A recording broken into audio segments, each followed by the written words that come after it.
Bom, quando falamos em medicina e segurança do trabalho, estamos falando de proteger vidas e garantir a dignidade no nosso ambiente de trabalho. Cada pessoa que durante o seu dia a dia ocupa a posição de trabalhador tem direito a exercer suas atividades com saúde, segurança, respeito e, claro, o direito do trabalho estabelece as normas fundamentais, como as NRs, que orientam os empregadores e empregados a prevenir risco, na proporção sempre do bem-estar e na construção de ambientes mais humanizados. Cuidar da saúde do trabalhador é cuidar do futuro e das relações de trabalhos mais protegidas. Neste trabalho, você vai conhecer como acontece a medicina e a segurança no trabalho. Meu nome é Vitor e irei falar sobre a importância da área da medicina e a segurança do trabalho. A medicina e a segurança do trabalho ela é de extrema importância, tem um papel fundamental em qualquer organização. A importância dessa área ela está diretamente ligada tanto à proteção à vida, o cuidado à saúde e também na construção de um ambiente profissional e seguro. Com a medicina do trabalho é possível acompanhar o estado de saúde do colaborador. Com isso nós podemos identificar doenças e até mesmo prevenir certas doenças. Já com a segurança do trabalho, ela trabalha com a análise, a prevenção e o controle de risco. Com isso, diminui os acidentes e preserva também a integridade física de cada trabalhador. A relevância desta área ela está totalmente ligada ao fator preventivo. Cada medida adotada, seja ela de avaliação de riscos, seja de programa de saúde, seja da orientação sobre o uso de equipamentos de proteção, ela representa uma ação concreta para evitar danos e também de proteger a saúde do trabalhador e promover o bem-estar. Meu nome é Miguel, sou estudante do 4º semestre de Direito e vim falar um pouco sobre as normas regulamentadoras. As normas regulamentadoras são um conjunto de regras estabelecidas pelo Ministério do Trabalho e Emprego com base legal para garantir a segurança e a saúde no ambiente laboral em todo o país, tendo como principais funções a identificação de riscos em atividades diárias, o fornecimento de diretrizes para prevenir acidentes antes que eles ocorram. As normas regulamentadoras nos orientam também sobre o uso correto das EPIs, os equipamentos de proteção individual, e os EPCs, os equipamentos de proteção coletiva, além da implementação de medidas administrativas eficazes. São existentes um total de 38 normas regulamentadoras, mas houve a revogação de 2 dessas normas, estando assim em vigor somente 36 delas. Alguns exemplos de normas são as Disposições Gerais e o Gerenciamento de Riscos Ocupacionais, a CIPA, que é a Comissão Interna de Prevenção de Acidentes, as EPIs, que garantem que cada trabalhador tenha a proteção adequada para a sua função, e o PMSCO, o Programa de Controle Médico e Saúde Ocupacional, que estabelece a prevenção da saúde do conjunto de seus trabalhadores em relação aos riscos ocupacionais existentes. Então, combinado lá em casa amanhã depois do trabalho? Cara, amanhã não vai dar. Amanhã é meu dia de sofrer um acidente. Vai já? É, a pedra do esmeril vai soltar e esmagar meu olho esquerdo. Vou ficar te devendo.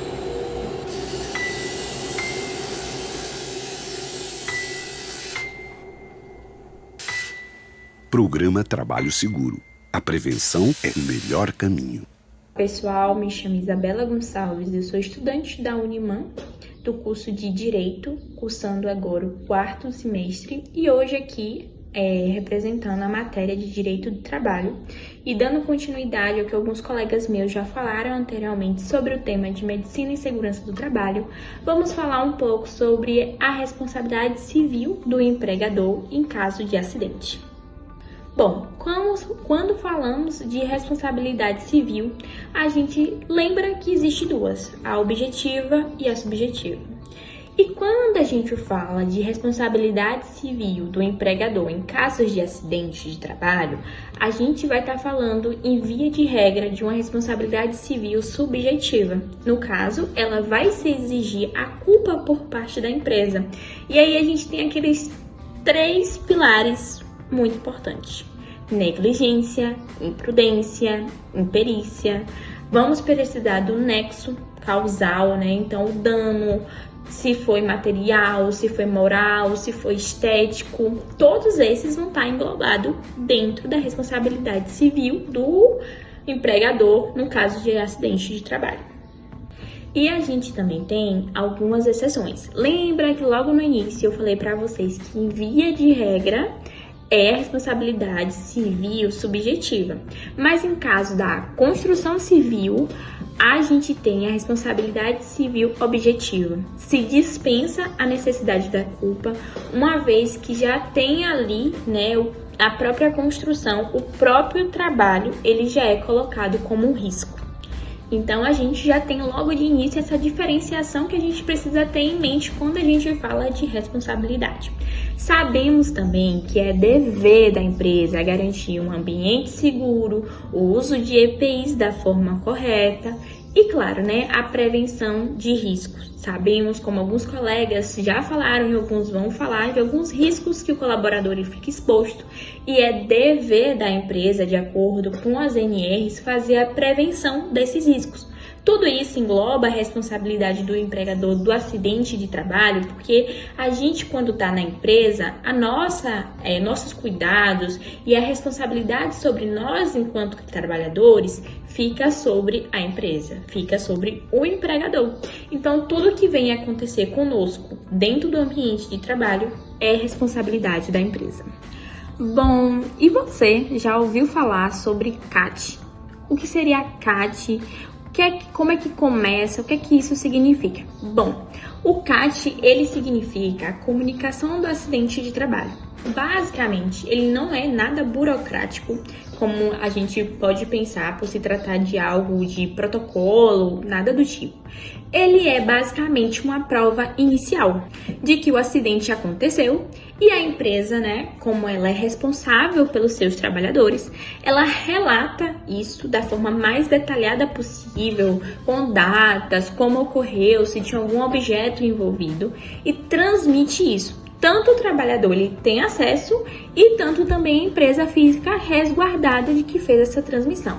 E temos algumas coisinhas muito importantes.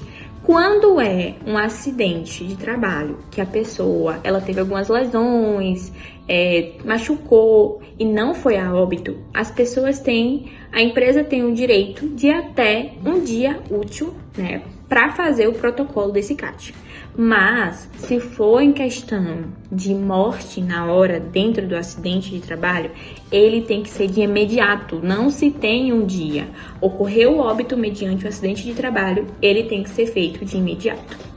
E que fique muito bem atento sobre essa questão do CAT, porque uma vez que ele for transmitido errado, uma vez que ele for transmitido fora do prazo, ele pode tanto gerar multa para o empregador, ou até mesmo o judiciário ele pode entender como uma omissão da empresa. Se é uma omissão, fortalece o pedido de indenização do trabalhador.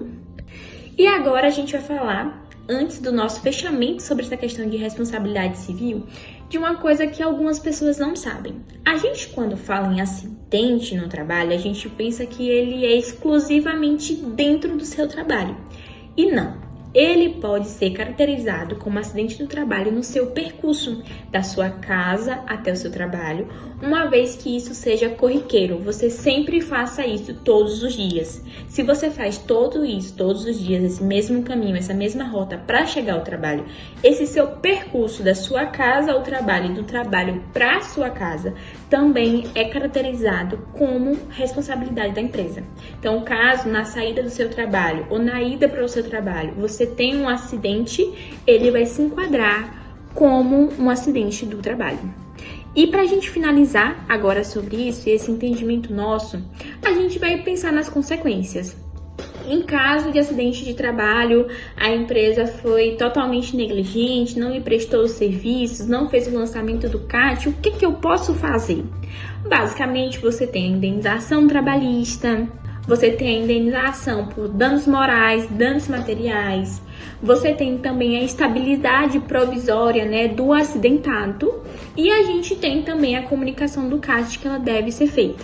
Então, se a empresa não fizer, você tem o judiciário que você pode recorrer, mas se a empresa fazendo, você vai ter toda a estabilidade para se recuperar e voltar até o trabalho. Esse foi o tópico que a gente discutiu sobre responsabilidade civil. Eu espero que tenham entendido sobre essa diferença que a gente tem do quando ela é objetiva, de quando ela é subjetiva e do que compete à empresa e do que não compete. Lembrando que responsabilidade civil do empregador, quando a gente fala no ambiente de trabalho, a gente está restrito ao trabalho, questões pessoais, acidentes fora do percurso do trabalho, né, que não seja de constância sua, não vai ser caracterizado como acidente de trabalho. Bom, quando falamos em PGR, entendemos que é o Programa de Gerenciamento de Risco e é um instrumento central da segurança do trabalho nas empresas. Logo mais, eu vou te explicar como é que ele funciona, quais os seus fundamentos, qual a necessidade das empresas ter o PGR, mas logo de início temos que entender que o objetivo principal é proteger o trabalhador antes que o problema aconteça. O PGR, ele organiza a rotina de segurança, orienta decisões, garante um ambiente de trabalho mais saudável e eficiente, sendo uma maneira responsável e prudente das empresas. É a base do novo modelo de prevenção prevista dentro das normas. Bom, e agora a gente vai falar sobre o PGR e o que seria o PGR no nosso ambiente de trabalho. Bom, o PGR, o nome já tem uma tradução do que ele seria, que é o Programa de Gerenciamento de Risco.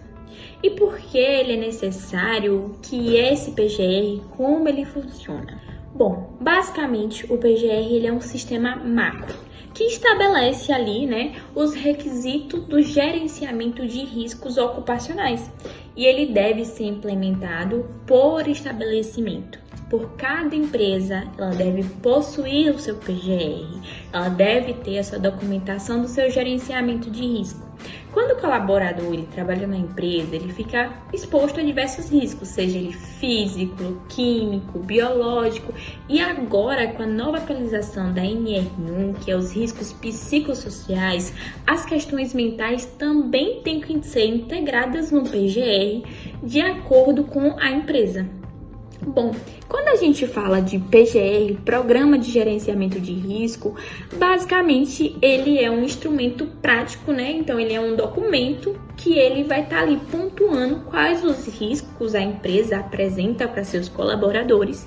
E claro, né? Ele tem que conter um plano de ação. O que seria esse plano de ação? Bom, se você tem os riscos que são expostos, você tem que ter medidas para neutralizar esses riscos. E o plano de ação, ele vem com esse intuito. Então, ele tem uma medida de controle que ele tem como responsabilidade o médico do trabalho, o engenheiro e o técnico de segurança em saúde. Bom, e aí a gente tem uma diferença. Bom, a gente tem o PGR, mas algumas pessoas também falam do PPRA. Só que o PPRA, diferente, né, do PGR, ele apenas ficava focando nos riscos físicos, químicos e biológicos e não colocava também nos riscos ambientais.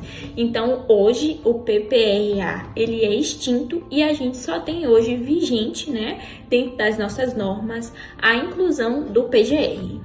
Bom, e como é que a empresa faz esse PGR? Como é que ele funciona? Se ele tem validade, se ele não tem, é o governo que faz? Bom, o PGR, ele tem validade de 2 ou 3 anos. Ele vai depender do grau de risco da empresa, né? Qual é a competência de grau de risco da empresa. Mas, normalmente, ele tem validade de 2 anos. E ele é um pouco menos burocrático, né, que o PPRA, que seria anualmente. Tem empresas que gostam de ter o PGR atualizado todo ano, porque pode acontecer de acrescentar uma nova função, da empresa expandir. Uma vez que uma dessas coisas acontece, o PGR ele precisa ser atualizado, mas em sua obrigatoriedade é de 2 a 3 anos. E aí fica a dúvida, quem é que realiza o PGR? Quem é que faz? Bom, normalmente é o técnico de segurança e saúde no trabalho, que são os serviços de SST. Esses serviços, eles são extremamente importantes para a empresa se manter sempre dentro das normas. Então, ele pode ser elaborado por médico do trabalho, que tem essa especialidade garantida, por engenheiro e pelo técnico. Mas, na maioria das vezes, as empresas optam pelo serviço de SST, que já tem essa equipe multidisciplinar para fazer a elaboração desse PGR. E a gente também, dentro da segurança e da saúde do trabalho, a gente não tem só o PGR. A gente tem muitos mais laudos, que eles são inúmeros e a importância dele é de extrema importância para a empresa. Então, a gente tem o LTCAT, que é o laudo, né, técnico das condições ambientais do trabalho. A gente tem o PCMSO, né, que é o Programa de Controle Médico de Saúde. A gente tem o PPP, que é o Perfil Profissionalizante Previdenciário, que hoje ele é eletrônico, mas alguns anos atrás ele era físico, mas hoje ele é eletrônico, e o próprio trabalhador, pelo site do Meu INSS, ele consegue ter acesso a esse PPP. E a gente também tem os demais laudos ambientais, né? Então a gente tem o PGR, como a gente já falou, e alguns laudos que são à parte, né, caso a empresa venha necessitar. Mas esses laudos que eu citei para vocês, eles são muito importantes para o funcionamento e a garantia de um ambiente seguro dentro da empresa. Bom, então para terminar, né, essa parte de PGR, o que é PGR, quais são esses outros laudos, eu finalizo dizendo para vocês que o serviço de SST ele é pouco falado, mas ele é de extrema importância quando a gente fala de segurança e saúde dentro do nosso ambiente do trabalho. Então, tá na hora de você procurar saber se sua empresa ou até mesmo você que é trabalhador, né, está tendo seus direitos garantidos, porque é uma coisa garantida em normas trabalhistas que dá a você, trabalhador, e a você, empresário, a responsabilidade de estar trabalhando e estar promovendo um ambiente seguro dentro do seu trabalho. Quando falamos de proteger o trabalhador, também precisamos reconhecer que alguns ambientes apresentam riscos que não podem ser totalmente eliminados. E é aí que entram os adicionais de insalubridade e de periculosidade. Esses são os direitos que existem para compensar a exposição aos agentes nocivos e até mesmo às atividades perigosas, reforçando sempre a importância da prevenção e do cumprimento rigoroso das normas de segurança. Agora você vai entender um pouco mais sobre esses adicionais.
Dando continuidade, vamos falar agora sobre os adicionais da impossibilidade de acumulação.